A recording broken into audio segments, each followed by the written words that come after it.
Garfield is a 2024 live-action biopic about how Chris Pratt was able to obtain Soviet power by overthrowing Joseph Stalin during the Cold War, and how he eventually infiltrated America through Hollywood by becoming beloved characters such as Star-Lord, Emmett, Luigi, the blue guy from Pixar's Onward, and now he's become more powerful than you can ever imagine. Garfield. I've been a Garfield fan for a solid 6 months, plus 2 years, and you can tell by my ability to buy merchandise. Every single piece of my homework has a doodle of the Garf. I have this thing. I have the Funko Pop.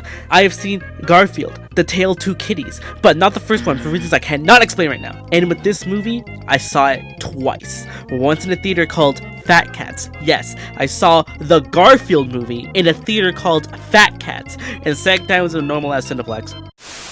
Going into this movie, you'd expect my expectations to be very high, but unexpectedly, my expectations were extremely low, as expected since this is a movie about Garfield, and I expected it to meet my bad expectations. Here's why. It is incredibly hard to make a Garfield movie, as expected, because a comic strip about a fat cat eating lasagna has zero movie potential.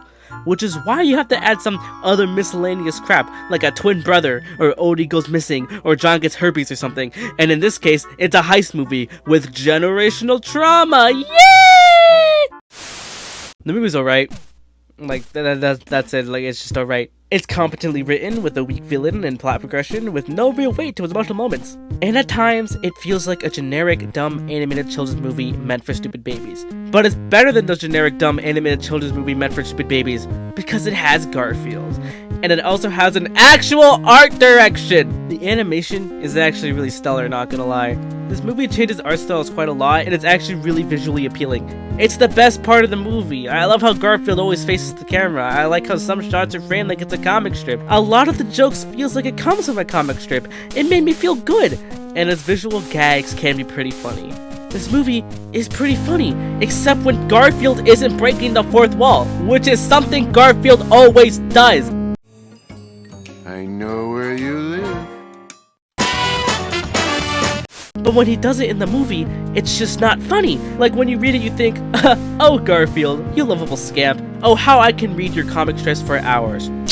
But when you hear Chris Pratt Garfield say it, you think, ugh, what an asshole. This cat deserves to be down for being such an asshole. But not just because of that, but especially because he's severely overweight. Having an overweight pet is actually really terrible since it shortens their lifespan significantly, as it causes several medical problems such as heart failure and makes them more prone to diseases. So this one's for you, John. Maybe you should think twice before feeding your cat a full-ass tray of lasagna, you twisted cat-abusing piece of... But yeah, as I was saying, it's the Garfield movie. It's not gonna blow your mind, but it's not a bad time either. It's enjoyable, because it is in fact the Garfield movie. I cannot stress enough, it is a movie about Garfield. Chris Pratt's voice doesn't bother me, Odie is cute, John does literally nothing in this movie, and Awkwafina voicing normal was an odd choice, but I didn't really care. And they freaking killed 10 Liz! Are you kidding me? 5.5 out of 10. I'm pretty sure this movie has a scene where two cows get down and dirty freaky style. I don't know if that's a deal breaker or not, because I don't know if you're into that. I mean, I was, let's be real. It's the best animated film of 2024 right now, because this competition has been straight dog water. Or should I say cat water? Please subscribe.